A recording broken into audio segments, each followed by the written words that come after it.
प्रतिभा नाम की एक लड़की पूना से आई अहमदाबाद आश्रम में। उसकी दोनों किडनियां खराब थी।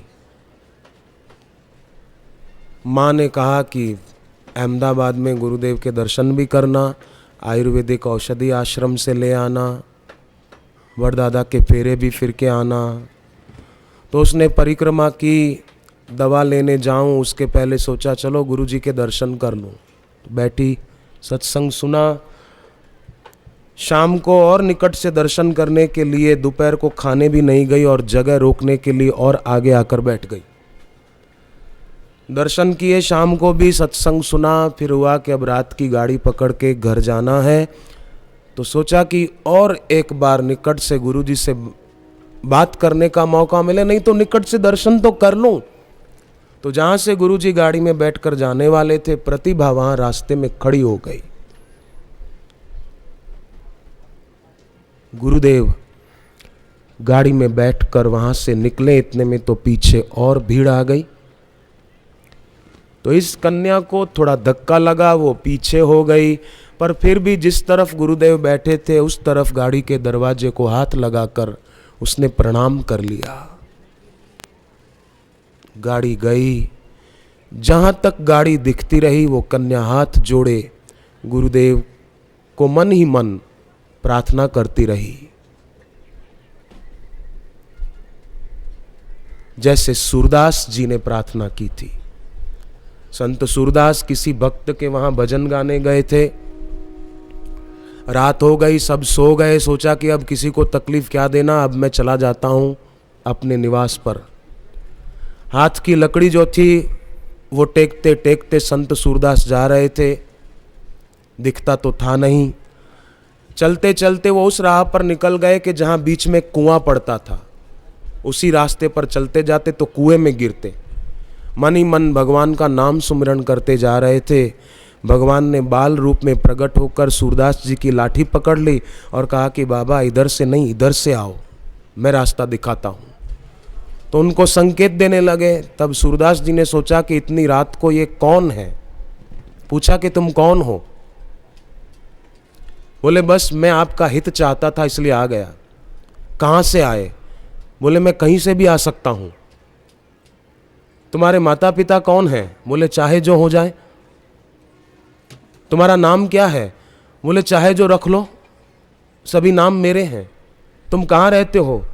बोले मैं सब जगह रहता हूँ। सूरदास जी को हुआ कि मैं जिनके नाम का जप करता हूँ ये वही है, मेरी रक्षा करने आए। सूरदास जी सोचते हैं कि इनके हाथ को पकड़ लूं, इनके हाथ का स्पर्श कर लूं। लाठी के सहारे धीरे धीरे हाथ टेकते हुए एक लाठी का छेड़ा भगवान ने पकड़ा था। सूरदास ने सोचा धीरे धीरे हाथ खिसकाते हुए हाथ पकड़ लूं, पर भगवान समझ गए कि ये बूढ़ा बाबा अब चतुराई से पकड़ना चाहता है। ये सोचता नहीं कि इसको आंख नहीं तो क्या मेरे को भी आंख नहीं है। वो धीरे धीरे लाठी पर हाथ खिसकाने लगे। जो ही हाथ पकड़ने गए भगवान ने लाठी छोड़ दी और दूर जाके जोर से हंसने लगे। तब सूरदास जी ने लाठी नीचे फेंक दी और कहा कि बाँह छुड़ाकर दूर चले गए, कोई बात नहीं, मेरे से दूर जा सकते हो शरीर से, पर मैं तुमको मर्द तो तब जानूं जब तुम मेरे हृदय से जाओ। तो बाँह छुड़ा के जात हो निर्बल जान के मोही, हृदय छुड़ा के जाओ तो मैं मर्द बखानूं। तो मैं तब आपको मर्द जानूं कि मेरे हृदय को छुड़ा कर जाओ। तब भगवान ने सूरदास जी का प्रेम देखा तो उनको दिव्य दृष्टि दी जैसे अर्जुन को दी थी, और सूरदास जी को भगवान के दर्शन हो गए। आप सोचो, सूरदास जी ने बंद आंखों से जो देखा वो आज खुली आंख वाले भी देख नहीं पा रहे हैं। एक्टर और क्रिकेटर को तो देख लेते हैं, पर जिससे दिखता है उसको देखने में हमारी आंख सक्षम नहीं रही।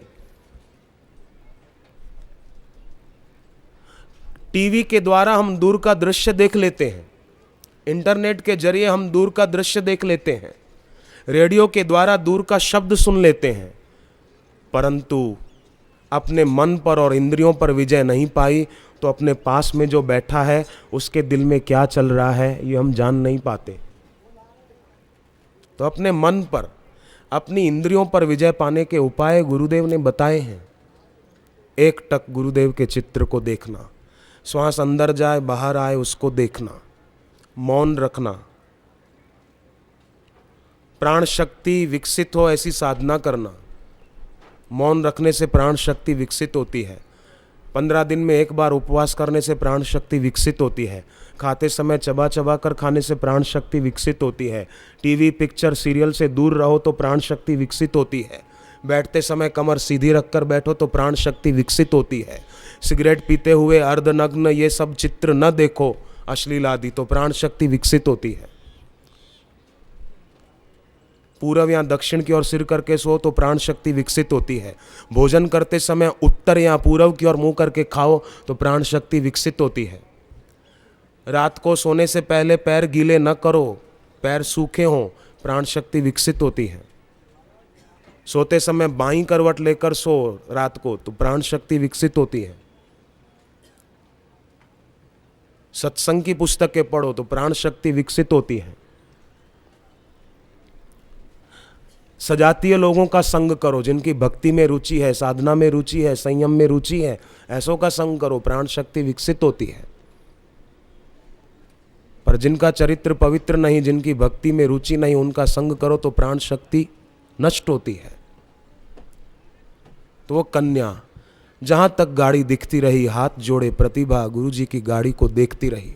गाड़ी चली गई, फिर उसने अपनी आंख के आंसू पोंछे, आश्रम में दोबारा वटवृक्ष को फेरे फिरे, आयुर्वेदिक औषधि ली, घर गई। उसने कहा उसके दूसरे दिन से ही मेरा किडनी का रोग कहाँ गया मुझे पता नहीं, अब मेरा पाचन भी अच्छा है, किडनी की कार्यक्षमता भी बढ़ गई, डायलिसिस के लिए नहीं जाना पड़ता। वो बच्ची ठीक है।